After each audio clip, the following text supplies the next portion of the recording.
ఇక్కడ కష్టపడి లోన్ తీసుకొని ఇక్కడ మేము వచ్చామండి. ఈ రోజు కూలగొడుతున్నారు. ఆ లోన్ సగం కూడా మాకు తీరలేదు. పిల్లల ఎడ్యుకేషన్ రన్ అవుతుంది. ఇటువంటి పరిస్థితులన్నీ ఉన్న పలంగా మీరు వచ్చి ఖాళీ చేసేసేయండి. ఎటు పోతామండి? ఈయన నిర్ణయం వల్ల ఏంటంటే ఇంతమంది పిల్లలు, వందల మంది పిల్లల భవిష్యత్తు రోడ్డు మీద పడిపోతుంది. మేమే నిలబడడానికి లేనప్పుడు వాళ్ళకి ఏం చదివిస్తాం? వాళ్ళకి ఏం ఫీజులు కడతామండి? వాళ్ళ చదువులు ఆగిపోద్ది, వాళ్ళ భవిష్యత్తు నాశనం అయిపోద్ది. ఈ నిర్ణయం వల్ల ఎవ్వరికి మంచి జరగదు. దయచేసి మీరు ఇది మార్చుకోండి. గాంధీ గారు చెప్తారండి ప్రజల్ని రోడ్డుకి ఈడ్చేసి నా విగ్రహం కట్టమని? ఎక్కడైనా చెప్తారా? గాంధీ గారు చెప్తారా? అహింస అసలు ఎప్పుడు కోరుకోలేదు. అందరూ మంచిగా ఉండాలనే కదా.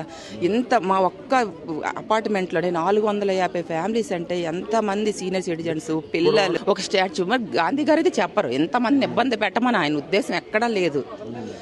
కానీ ఈయన ఎందుకు అంత స్పెషల్ ఇంట్రెస్ట్ తీసుకుంటున్నారు? మాట్లాడతారు, మమ్మల్ని వెళ్ళగొట్టమని, వెళ్ళిపోమని చెప్తారు ఇక్కడ నుంచి. మేమైతే వెళ్ళేది లేదండి. ఏదైనా జరగనియండి, మేము ఇక్కడ నుంచి పోమంటే పోం. ఒకటే మాట, మేము ఎక్కడికి పోం, ఇక్కడ ఉంటాం. మమ్మల్ని చేస్తారా? చేయనియండి.